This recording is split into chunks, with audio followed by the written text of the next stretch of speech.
আলাইকুম বাংলাদেশের জনগণ, কি অবস্থা? শাহবাগীরা পুরুষ টানাটানি করলে হয় দর্শন, আর মাইয়ারা মাইয়ারা যদি কিছু করে এটার কোনো বিচার নাই। কয়দিন যাবত স্লোগান শুনতাছি, স্লোগান কয় ব্যবসা বলে হয়ে গেছে গা। ওর ড্রেস আপের কোয়ালিটি দেখছেন নি? ওরা ব্যবসা না কি? ওরা ব্যবসার থেকে কোন দিকটা কম আছে? এই যে ফেসবুকে ইয়ের ভিতরে, যে রোডের ভিতরে আইয়া ওর ড্রেস আপের কোনো কোয়ালিটি আছে? ও তোমরা ল্যাংটা হইয়া চলাফেরা করতে পারবা, মানুষে দেখলে দোষ? হ্যাঁ, ইসলাম তো করে এটা শিখাইছে তোমরা পর্দার ভিতরে থাকো, পর্দার ভিতরে থাকো, সুন্দরভাবে চলাফেরা করো, আচার আচরণ ভালো করো। দেও দেই কয়জন মাইয়া রেপ হয়, কয়জন মাইয়া দর্শন হয়।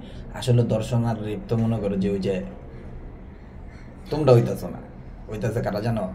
ভদ্র ফ্যামিলির এইসব মাইয়ারা হইতাছে রেপ দর্শন। তুমি দেখছো কোনো বালা পোলা, বালা পোলা না, কোনো খারাপ পোলা, মদখোর, গাঞ্জুটি, বাবাখোর, ওরাও দেখছো কোনো সময় খানকি বুস্কির কাছে যায়? ডিরেক্টলি কইতেছি, বালাও। আর তোরা যে চাস এই বরাবর পোলা মাইয়া সমান অধিকার চাস, তোরা কি করছো? তোরা সমান অধিকার চাস। সমান অধিকার মানে কি? হ্যাঁ, সমান অধিকার মানে কি রে বেটা?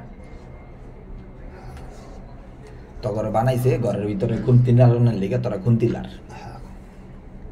বাইরে কামলা টাটন লাগতো না। আবার কামলাও টানবি, দর্শনও হবি, আবার কবি যে পুরুষ জাতি বালানা। হ্যাঁ, নাটক ঠাপাই দিয়েছ। হ্যাঁ, শাহবাগে গাঞ্জুটিরা গাঞ্জা খা, ঘরে বইয়া খা, মাঞ্জে যেন না দেয়। আর এইসব পিনি গায়ে রোডে ঘাটে থাপাইস না।